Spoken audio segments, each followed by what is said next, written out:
అనుమతి లేని కట్టిన కట్టడాలపై హైడ్రా చర్యలు. ఎఫ్టీఎల్లో ఉండే కట్టడాలను కూల్చివేస్తామన్న హైడ్రా కమిషనర్. అదానీ ఇష్యూపై టీ కాంగ్రెస్ చలో రాజ్ భవన్. జేపీసీ వేయాలని సీఎం రేవంత్ డిమాండ్. కాంగ్రెస్ పై మాజీ మంత్రి హరీష్ రావు ఆగ్రహం. డైవర్షన్ పాలిటిక్స్ కోసమే కాంగ్రెస్ నిరసనకు దిగిందని విమర్శ. రాజ్ భవన్ ముందు సీఎం రేవంత్ ధర్నా విడ్డూరం. అదానీ విషయంలో రేవంత్ రెడ్డికి మాట్లాడే నైతిక హక్కే లేదన్న కిషన్ రెడ్డి.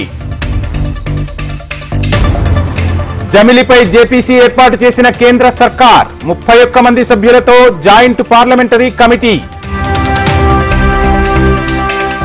రాజకీయ వర్గాల్లో తీవ్ర దుమారం రేపిన అమిత్ షా వ్యాఖ్యలు. అంబేద్కర్ ను అవమానిస్తే దేశం సహించదన్న విపక్షాలు.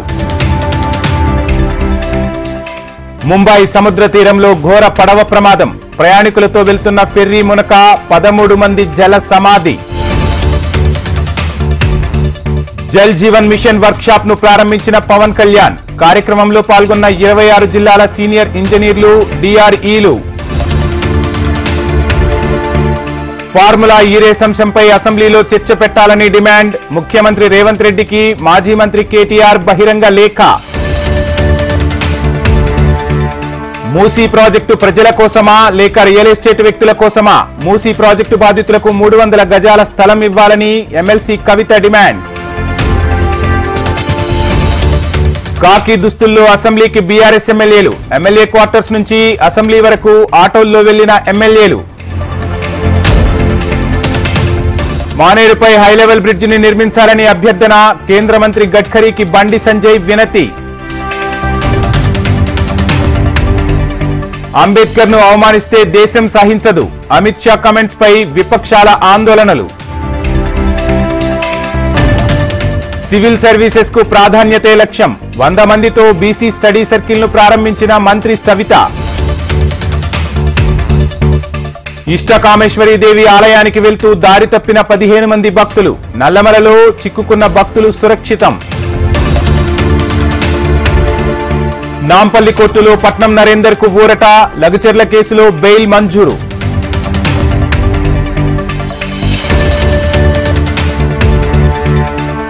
ఖమ్మం నగరంలోని 40వ డివిజన్లో రోడ్డెక్కిన స్థానికులు. కమ్యూనిటీ హాల్ కబ్జాకు గురైందని స్థానికుల ఆందోళన. భద్రాద్రి కొత్తగూడెం జిల్లా అన్నపురెడ్డిపల్లిలో విద్యార్థుల ఆందోళన. అధ్యాపకులు సమస్య పరిష్కరించాలని విద్యార్థుల డిమాండ్. ఆసిఫాబాద్ జిల్లా సరిహద్దుల్లో పెద్ద పులి సంచారం. రైలు పట్టాలు దాటుతూ కనిపించిన పెద్ద పులి. నటుడు యూట్యూబర్ ప్రసాద్ బెహ్రాపై పోలీస్ కేసు. తోటి నటిని లైంగికంగా వేధించిన కేసులో అరెస్టు చేసిన జూబ్లీహిల్స్ పోలీసులు. హైదరాబాద్ వేదికగా పుస్తకాల పండుగ. ఈ రోజు నుంచి ఎన్టీఆర్ స్టేడియం వేదికగా పుస్తకాల ప్రదర్శన. కేరళలో మరోసారి మంకీపాక్స్ కలకలం. తాజాగా మరో 2కి మంకీపాక్స్ పాజిటివ్. కెనడాలో శాశ్వత నివాసానికి నిబంధనలు కఠినతరం. జాబ్ ఆఫర్ పేరుతో మోసాల కట్టడికి చర్యలు. విశాఖ నేవల్ డాక్ యార్డ్ లో నేవీ సేవలకు సిద్ధం. జాతికి అంకితం చేసిన కేంద్ర రక్షణ మంత్రి సంజయ్ సేత్. భారత్ ఆస్ట్రేలియా 3వ టెస్టు డ్రా. అంతర్జాతీయ క్రికెట్ కు అశ్విన్ గుడ్ బై.